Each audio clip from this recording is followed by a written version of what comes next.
Class 11 Physics, Laws of Motion, Part 2. The law of conservation of linear momentum is another fundamental law.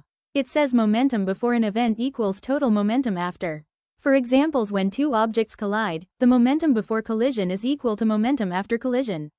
Mathematically, it can be represented as shown using the momentum formula. An example is two ice skaters pushing off from each other move in opposite directions with equal momentum. Also, collision in billiards, recoil of gun, rocket propulsion are all examples.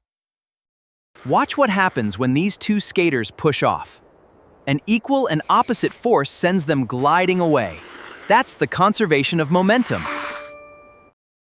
Equilibrium of concurrent forces says that when all forces acting on a point object balance out, the object is in equilibrium, no movement.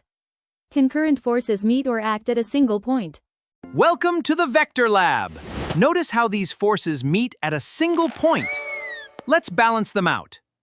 Now that is equilibrium. Friction is the resistive force that opposes the relative motion between two surfaces in contact. Whenever two objects touch and try to slide past one another, friction acts in the exact opposite direction of that movement. Friction behaves differently depending on whether an object is sitting still, sliding, rolling, or moving through a fluid. The primary types of friction is static friction and kinetic friction. Static friction is the force that keeps a stationary object at rest. Kinetic friction acts when surfaces slide over each other. Rolling friction is the resistance when an object rolls over a surface.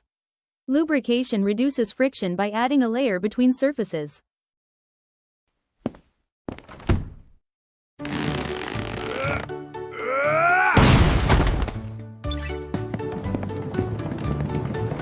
Let's learn about friction. This is so heavy! Use rollers for rolling friction.